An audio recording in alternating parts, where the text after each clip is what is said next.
في درس جديد ونديرو السنة الثانية بكالوريا ايكونومي. هاد الدرس تيهم لا بارتي نيميرو 3 واللي غنهضرو فيه على لي زيشونج اكستيريور. فبالنسبة لهاد الدرس غادي نحاولو نركزو على لي فوندمون تيوريك على ما معنى ليشونج اكستيريور، شنو هما الحوايج اللي غادي نحتاجوهم في هاد الكور. وبطبيعة الحال غتكون اون دوزيام بارتي اللي غنركزو فيها ان شاء الله من بعد على لي كالكول، وبطبيعة الحال على اوتر فوندمون تيوريك. فبالنسبة لنا كلمة ليبغ ايشونج فهي أهم حاجة غتكون في هذا الدرس، بالإضافة للبروتيكسيونيزم. فبالنسبة لليبغ ايشونج هو التبادل الحر اللي تيقصدنيو به لا سيركيلاسيون دو تو لي بيان اونتر تو لي بي. إذن كيفاش الدول غادي يتبادلوا لي بيان ديالهم. كل دولة علاش غادي تصدر واحد الدولة واحد المنتج، علاش غادي تسول واحد المنتج، وشنو هما الأسباب. وهنا غنهضروا على المعنى ديال سبيسياليزاسيون، يعني كل دولة غتخصص انها غتصدر واحد المنتج وغادي تتخصص بانها غادي تستورد منتجات اخرى. كذلك غادي نكونوا محتاجين اننا نهضروا على ما يسمى بالتي اي تي، اللي هي لا ديفيزيون انترناسيونال دو ترافاي، واللي بطبيعه الحال تتبين لا ريبارتيسيون دو توت لي سبيسياليزاسيون اونتر لي بي. مثلا في افريقيا في سنه 2015 بين قوسين تنهضروا في تعطيك شي سؤال فيه ليغ، فدائما تعطي التيريتوار وتعطي لامي. فلاغريكول مثلت 11.5% من لي زيكسبورتاسيون، وكذلك لاندستري مثلت 60.9%، ولي برودوي مانيفاكتوري دونك مثلت لينا presque 21.3% du total des exportations. ممتاز.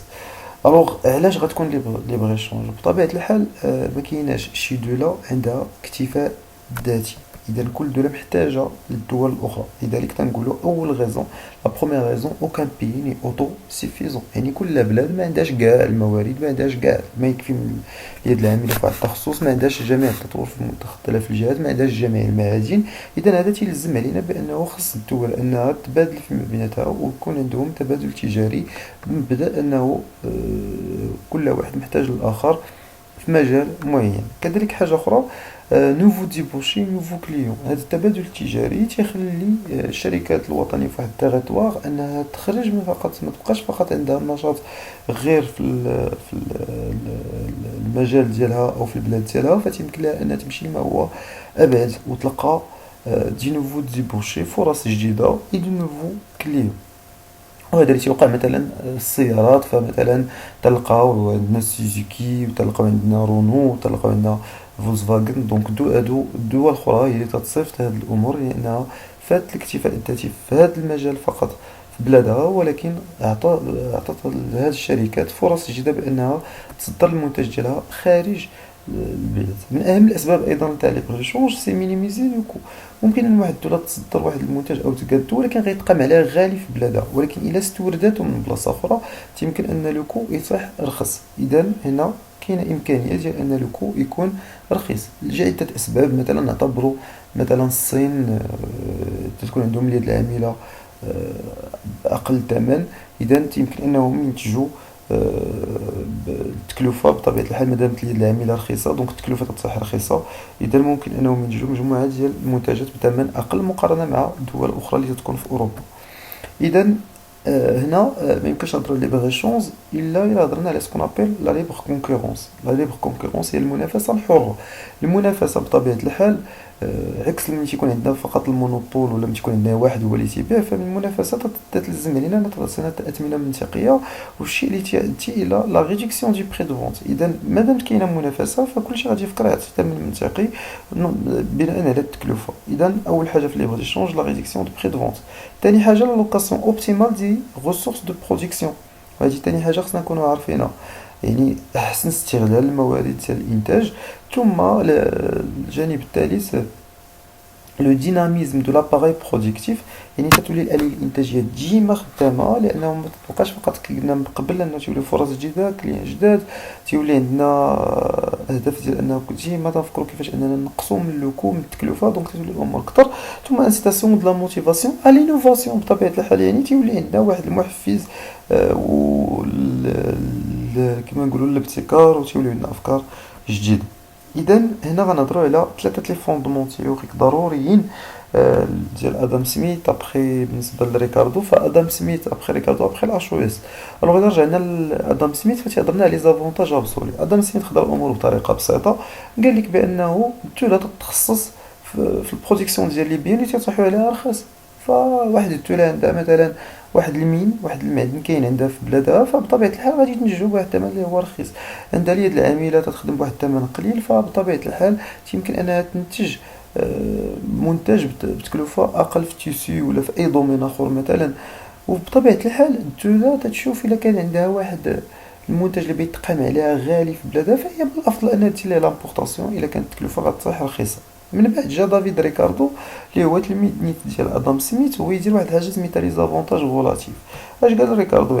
بانه الدولة فاش يكون عندها بليزيور افونتاج ابسولو il doit se spécialiser dans l'avantage le plus gros. تيمكن نلقاو مثلا بزاف الدول يمكن يكونوا يعني الدولة يمكن يكون دونك فاش غادي تخص الدولة في داك المنتج اللي هي تتربح فيه كتر، دونك تتمشي لهاد لافونتاج. وتيمكن نلقاو بانه ماشي بالضروره الا كانت، الا كان مثلا واحد البلاد تتبيع واحد المنتج مثلا ب 10 دراهم تيتقن التكلفه ديالو ب 10 دراهم، وبلاد اخرى تيتقن التكلفه ب 11 درهم، هذا ما تيمنعش بان هذيك الدوله حتى هي تخصص في هذاك المجال. وبطبيعه الحال بالعكس دونك سي لو بي نا اوكان افونتاج ابسولو il doit se spécialiser dans le désavantage le plus petit. لا الدوله ما عندهاش حتى شي ديزافونتاج تقلب على فين تقام عليها، فين غيكون عندها اقل الخسائر وفين غادي تخدم بالطريقه اللي تكون ابسط.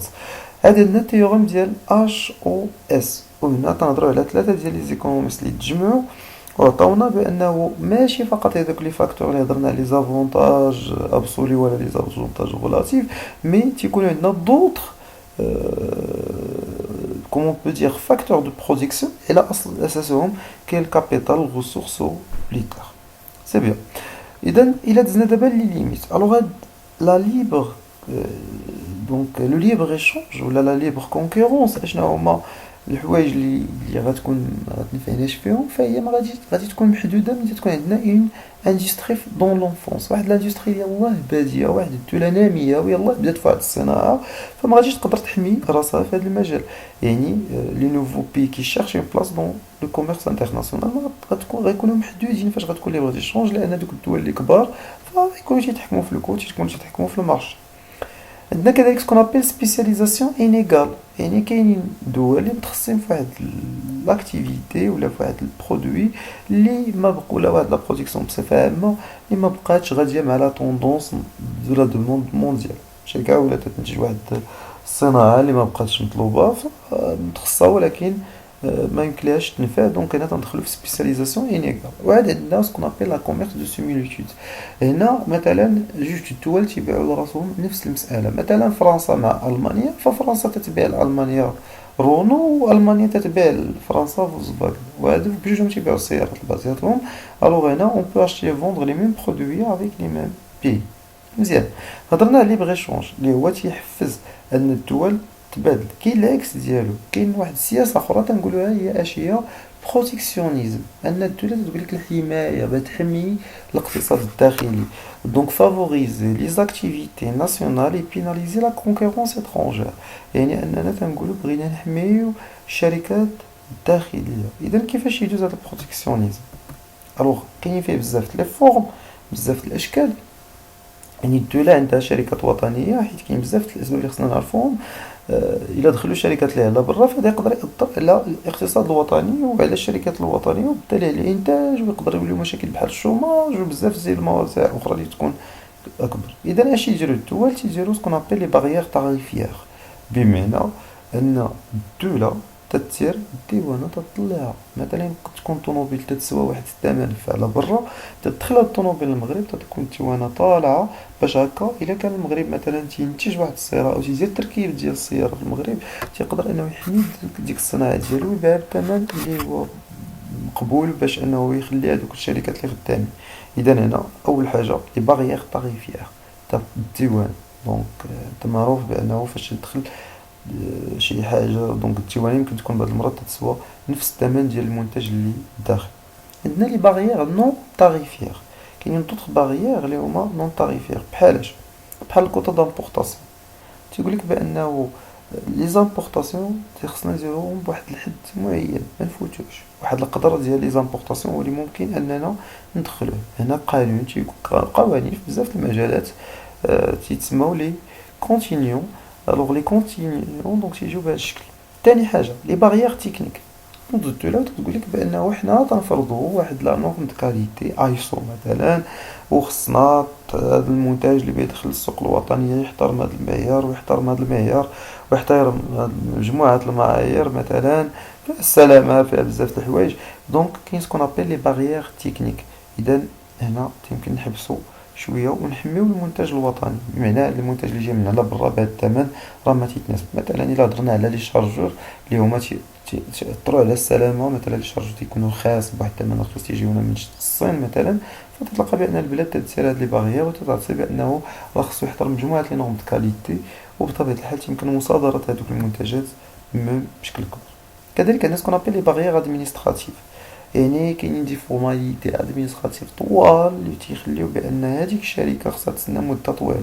احيانا الا بغيتي تجيبي واحد المنتج بهذوك لي نورمال تسنى ويدوز من هنا ويتفيريفي هنا واش تحترم وخصك تخلص هنا وتشوف هاد الورقه وجيب هاد الورقه وهاد الترخيص وهاد الترخيص مجموعه المعطيات تيخلي بان دوك الشركات ما غيزعموش يدخلوا السوق الوطنيه.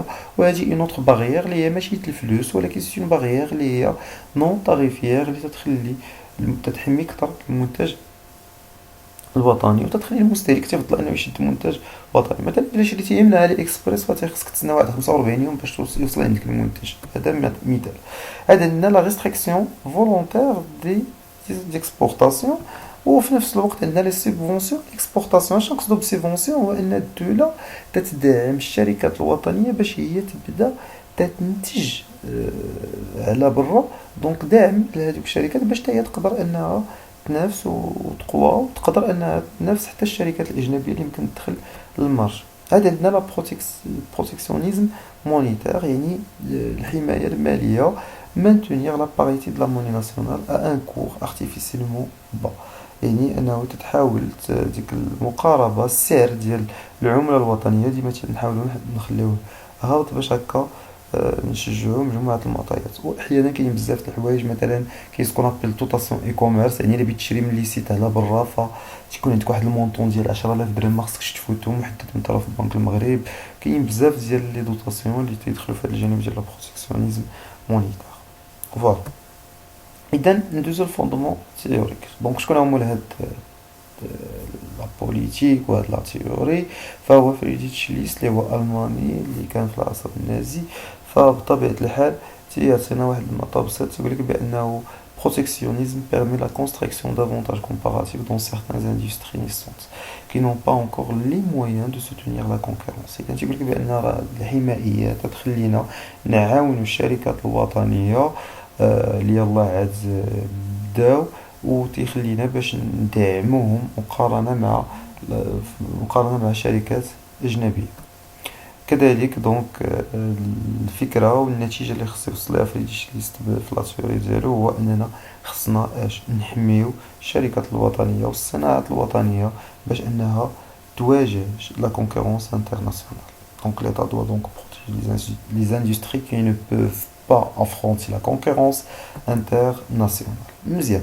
اذا كل حاجه عندها دابا هضرنا على جوج لي نونسيون ليبر ايشونج اللي تيحفز المبادله التجاريه. البروتيكسيونيزم تيقول لك اسيدي خصنا نحميو الشركات الوطنيه، وراه ليبر ايشونج يقدر يعطي لنا الاقتصاد الوطني. هنا غادي نهضروا على ليبر ايشونج في جوج جهات اللي هما اش لي زافونتاج و لي زانكونفينيون. لي زافونتاج هو ان لي كونسوماتور غادي يكون عندهم اون بيس دي بري با، هذه واحد. ثانيا كيسبقنا قلنا في ليبر كونكورونس لالوكاسيون دي ريسورس تكون احسن.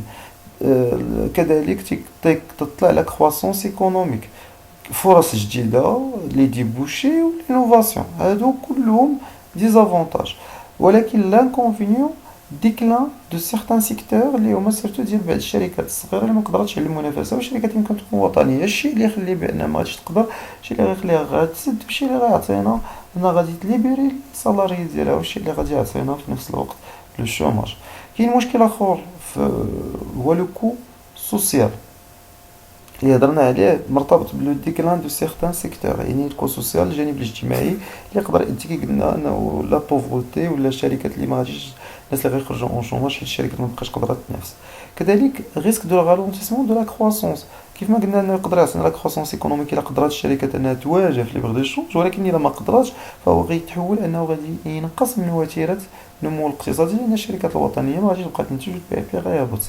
كذلك لو ريسك دو ديبوندونس، كاين مشكل خايب بزاف هو انه كاين غيولي السوق الوطني مرتبط باش بالسوق الاجنبي، ما باقيش قادرين حنا ننتجو، ما تقدرش الاقتصاد الوطني يعتمد على راسو، تيولي مرتبط باش بالجانب الخارجي. اذا تيولي عندنا لو ريسك دو ديبوندونس، ما باقيش حنا قادرين بوحدنا اننا ننتجو، دونك تنوليو مرتبطين بالناس اللي هما على برا.